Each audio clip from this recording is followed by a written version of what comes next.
you very much for this kind introduction, Nathan. Can you see my screen, right? Yep. Yeah.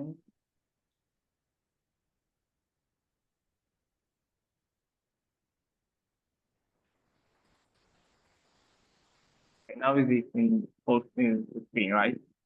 It's looking perfect. We can see the PowerPoint slide, but nothing else. Perfect.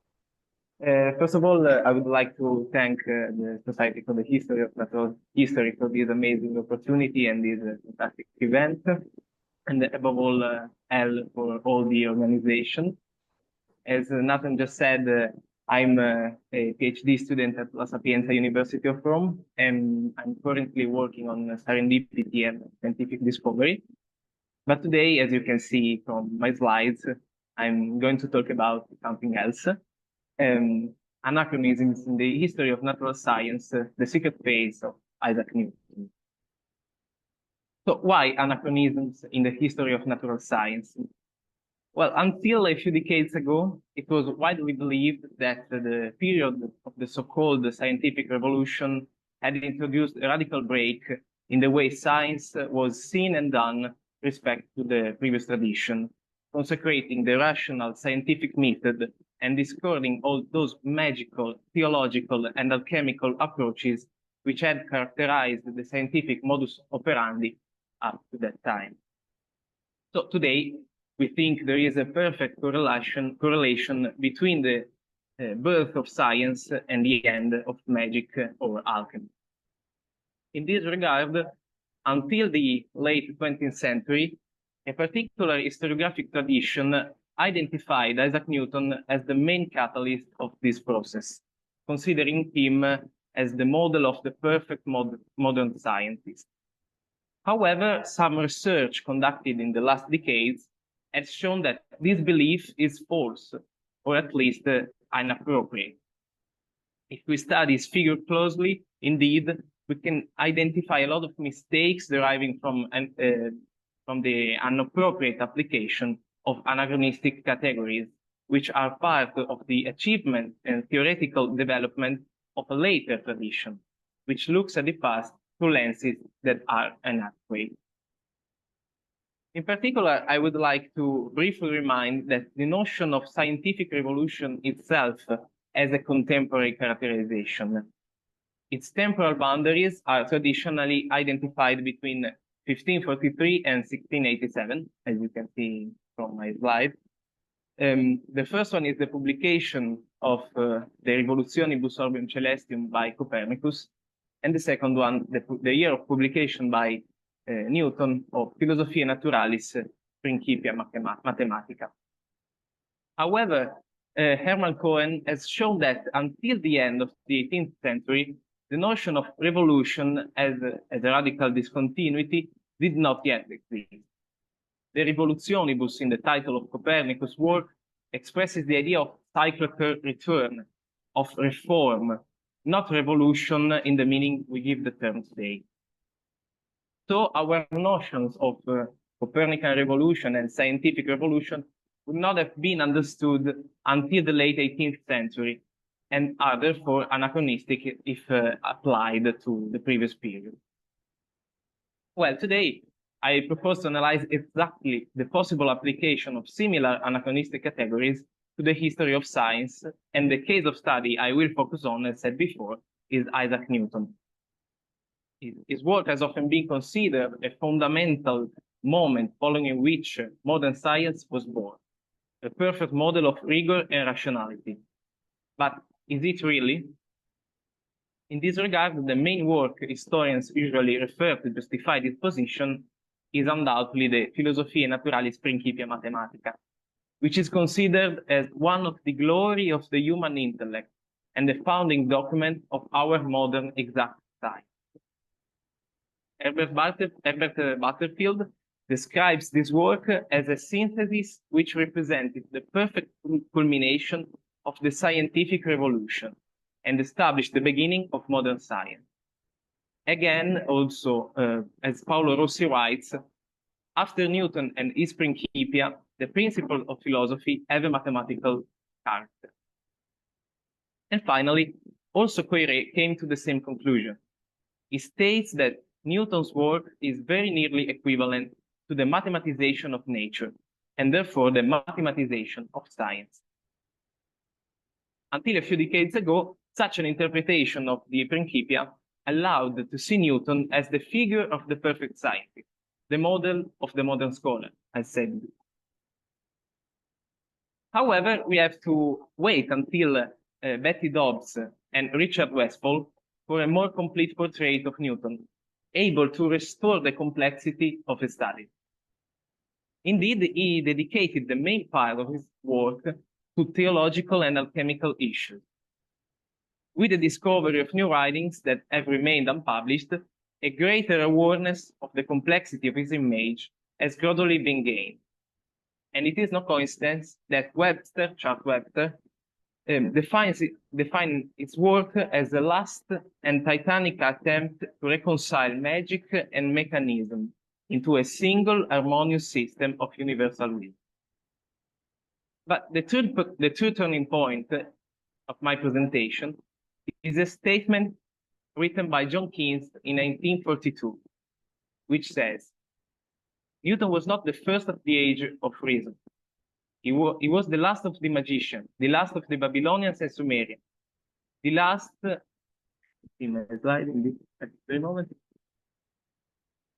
last great mind which looked out on the visible and intellectual world with the same eyes as those who began to build our intellectual inheritance rather less than 10,000 years ago.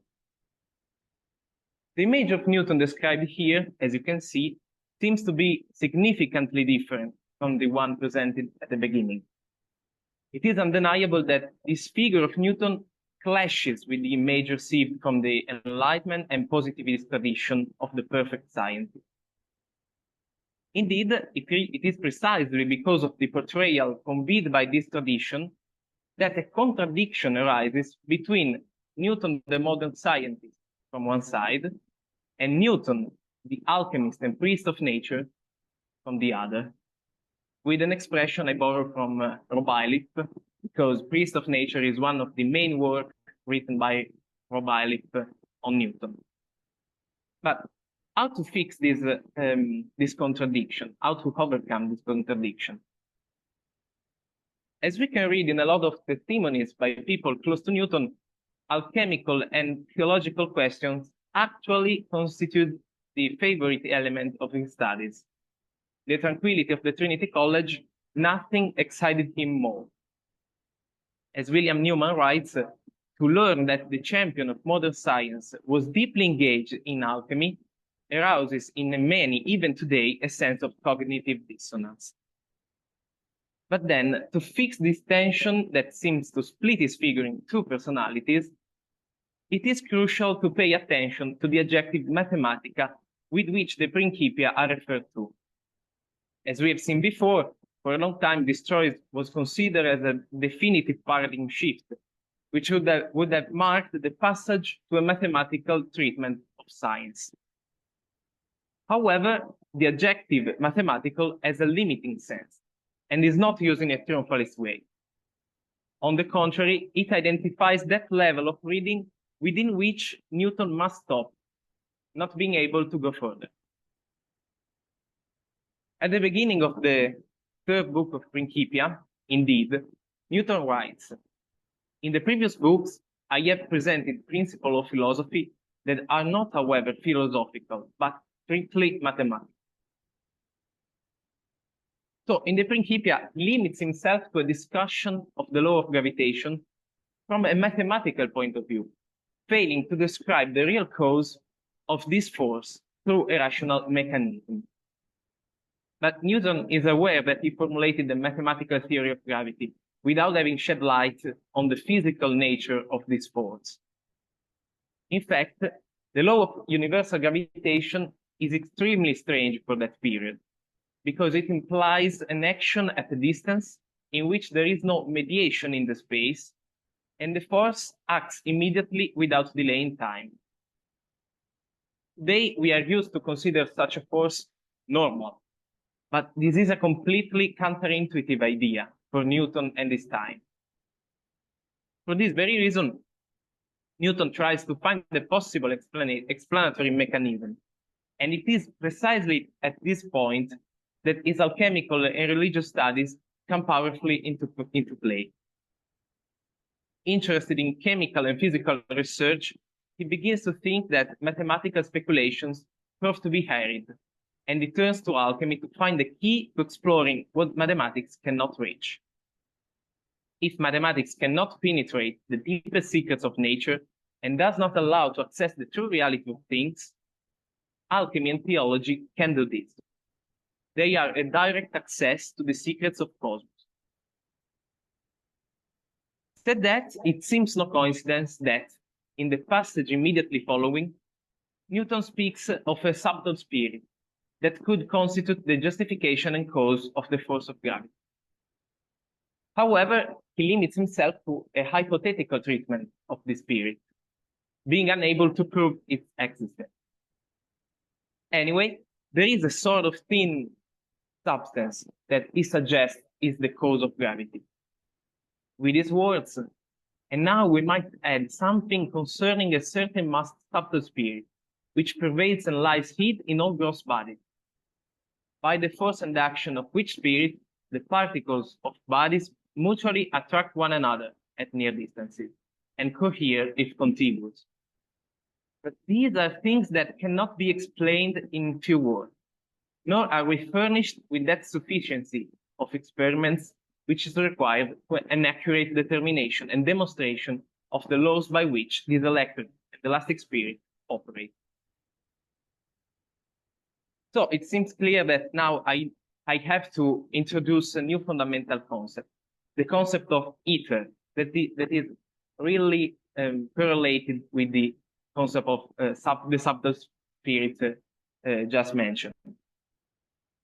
Already in the essay entitled an Hypothesis Explaining the Properties of Light of 1675, Newton wonders whether gravity can be caused by the condensation of some ethereal spirit, a concept that has a clear alchemical derivation, as Dobbs demonstrated.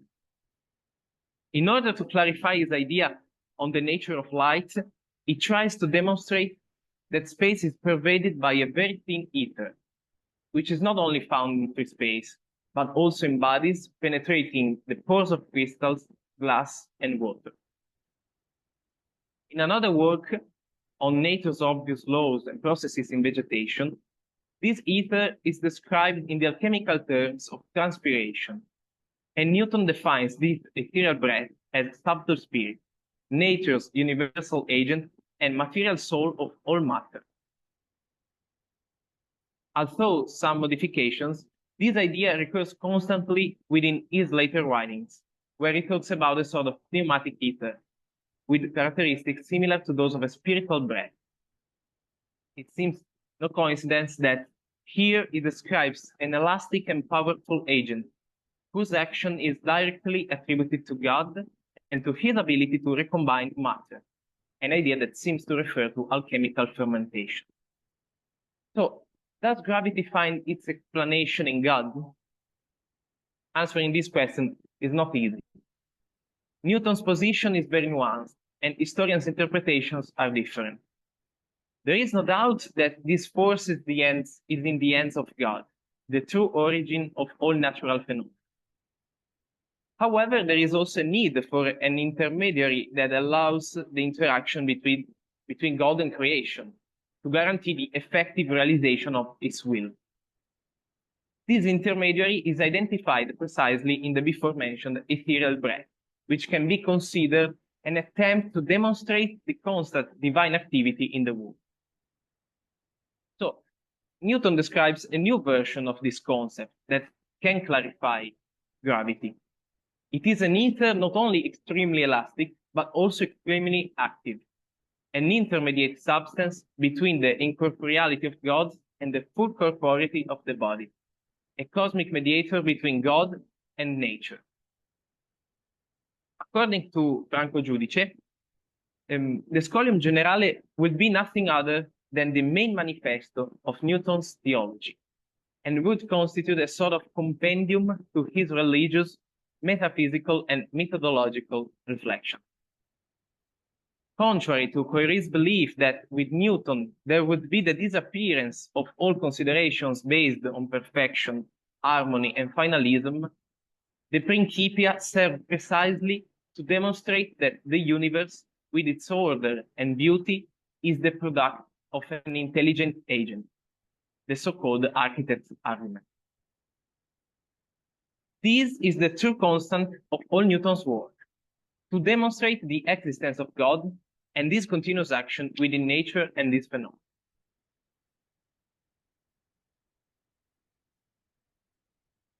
Well, it seems now clear that the thesis according to which the period of the scientific revolution was characterized by a total overcoming of alchemical, magical, and religious studies must be revised. In particular, as can be seen from the portrayal of Newton that has been previously outlined, we cannot consider him as the perfect model of the modern scientist anymore. It is precisely because of this anachronistic projection that an apparent tension arises between Newton, the scientist, and Newton, the alchemist or priest of nature. The birth of this contradiction is our fault, because we try to read Newton's studies in the light of our categories of science and scientists.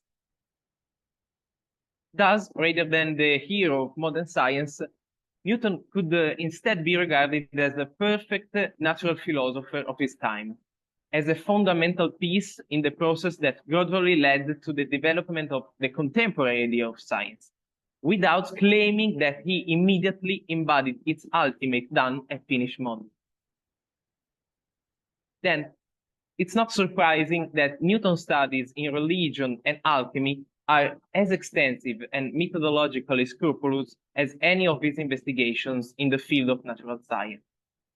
Theology and alchemy are essential elements of Newton's science, or better, Newton's philosophy of nature.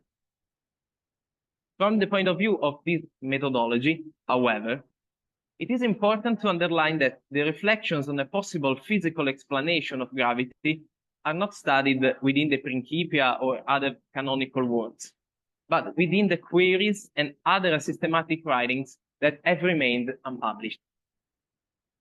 In the Scholium Generale, Newton writes the famous hypothesis non fingo, with which he clearly draws the boundary between what is established with certainty by the philosophy of nature and what is still beyond the possibilities of experimental philosophy. However, there is no doubt that the Newtonian methodological attitude does not deny hypothesis a heuristic role. In the case of gravity, he knows that it exists, but it does not yet know its cause. Anyway, it does not preclude the fact that it will be possible to find it in the future. A total rejection only applies to hypotheses that are completely imaginary and devoid of any empirical evidence. At the same time, the linguistic texture of these other investigations, conducted by Newton, is certainly in line with the quantitative rigor that characterized all his work. And the totality of his studies has a single direction and a unique purpose: to study the figure of God and demonstrate his continuous action within the world. This is the actual goal of Newton's science. Aware of this aspect, the initial contradiction disappears. In fact, despite the apparent possibility of linking together the two activities, the truth is another. In order to avoid the break of the figure of Isaac Newton, each of the two fields must be considered as the product of a single mind, guided by a single purpose, and conforming to a cultural, historical context in which alchemical, religious, and scientific questions constitute a whole. With Newman's brilliant words, Newton was neither the last of magicians, nor the first of the age of reason. This is a clear answer to the first statement by Keynes I mentioned before. His alchemical labors were the stock in trade of early modern experimental science. The apparent incongruity between Newton the scientist and Newton the alchemist this solves when we acquire a deeper understanding of alchemy, of the man himself and his field. At the same time, however, there's no doubt that Newton creates a point of no return that opens the door to modernity. In particular, because he tried to deduct the laws and cause of reality by the phenomena of reality. In this regard, I believe that the image proposed by Dobbs, which identifies Newton as a sort of vector with a double direction, one toward the future and one toward the past, a sort of two-faced Janus, is perfect to describe the complexity of his figure. In conclusion, I would like to finish my brief presentation with Dobbs' brilliant word. Newton stands at the dawn of modern scientific age. He can be seen as a gatekeeper, a kind of Janus with a face turned toward us, but only one. Like Janus, Newton looked both towards the future and towards the past. For him, true knowledge was the knowledge of God. Reason and revelation were not in opposition, but complementary. Thank you very much for your kind attention. I hope I've been as clear as possible. And here you can find some references, just a part of them. And here, if you want, there are my contact details. Thank you.